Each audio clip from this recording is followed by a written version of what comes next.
Yang saat ini terjadi di Indramayu, yang tokoh yang menduduki pemerintahan adalah tokoh politik, sehingga bagaimana caranya berkuasa, bukan bagaimana caranya mensejahterakan.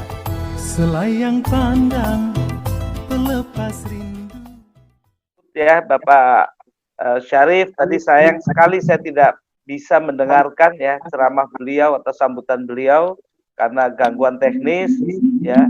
Sekali lagi saya sapa juga Bapak Haji Abdul Majid juga ya sebagai tokoh masyarakat, Pak Yayat, Pak Ketua RT ya, terus tokoh pemuda, Mas Gugun, dan semuanya yang hadir pada hari ini, wabil khusus buat ibu-ibu yang sampai dengan hari ini masih setia mendengarkan atau menunggu dialog interaktif ini, supaya di dalam dialog ini membawa sebuah manfaat buat kita semua ya, ilmu yang baru dan keterlibatan masyarakat terhadap bagaimana cara memilih pemimpin juga sangat penting sekali, karena ini untuk generasi ke depan ya. Generasi yang duduk di depan itu, adik-adik itu 10-15 tahun lagi dia akan mencari pekerjaan dan dia akan meneruskan ya kita untuk membangun Indramayu tercinta ini. Sekali lagi, kenapa saudara-saudaraku, saya Toto ini ikut ketiga kalinya di dalam pilkada ini. Saya terus terang saja sebetulnya ikut di dalam pilkada ini karena melihat ya, melihat ketertinggalan masyarakat Indramayu yang cukup menyedihkan sekali ya, di mana posisi tata letak Indramayu di segitiga emas ya, dekat dengan Jakarta, dekat dengan Bandung, dan dekat dengan Cirebon, tetapi pertumbuhan atau gairah ekonomi masih belum terlihat ya. Jadi skala pembangunannya belum terlihat, khususnya skala pembangunan di bidang ekonomi. Sehingga karena bidang ekonomi tidak tumbuh dengan baik, bahkan tumbuhnya di bawah daripada rata-rata angka nasional, ya di bawah 3%, sedangkan angka nasional aja di atas 4%, ini berarti kita menunjukkan bahwa setiap tahun bertambah kemiskinan.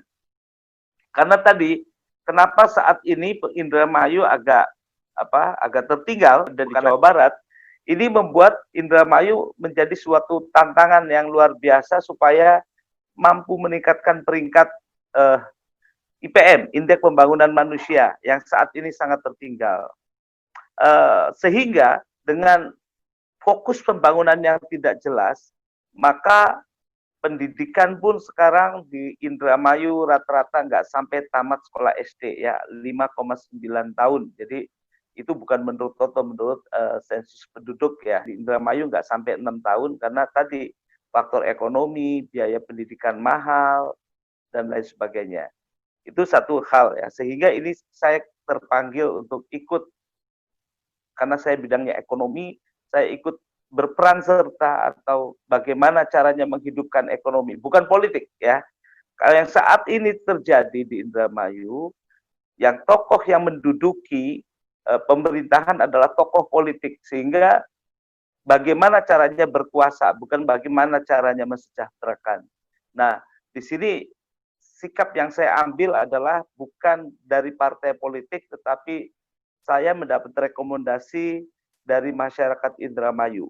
Untuk itu, fokus utama di dalam pembangunan untuk Indramayu adalah bagaimana membangun perekonomian yang bagus buat Indramayu, sehingga masyarakat berkehidupan atau ekonominya lebih baik, lebih meningkat. Nah, nanti kita lebih hidup adakan dialog interaktif ya. Pertanyaannya apa nanti kita insya Allah akan bisa saya jawab ya. Untuk itu, sebagai kata pembuka saya, ini tanggung jawab kita bersama ya, bahwasanya membangun sebuah daerah bukan hanya tanggung jawab partai politik, tetapi ini tanggung jawab masyarakat secara meluas ya, juga tanggung jawab terhadap itu, tanggung jawab semua. Ibu-ibu juga harus bertanggung jawab karena nanti anaknya cari kerja di Indramayu susah. Bapak-bapak juga demikian, menyekolahkan biaya anaknya tinggi-tinggi sampai ke Bandung, akhirnya balik ke Indramayu nganggur lagi karena nggak ada lapangan kerja. Nah, ini yang menjadi pokok titik pemikiran kita, bahwasanya pembangunan khususnya di sektor pertanian yang paling utama harus menjadi prioritas utama. Kedua adalah sektor perikanan atau kelautan, prioritas kedua. Ketiga adalah pembangunan khususnya di sektor ekonomi, pemberdayaan ekonomi rakyat itu prioritas ketiga, dan membuat lapangan kerja secara terbuka dan masif itu prioritas keempat. Selanjutnya adalah bagaimana meningkatkan image dari produk-produk lokal, menciptakan produk-produk dalam negeri atau dalam Kabupaten Indramayu supaya mampu membaca neraca perdagangannya antara dari daerah lain yang masuk dengan hasil produksi Indramayu yang keluar harus lebih banyak produksi Indramayu yang keluar. Itu gambaran.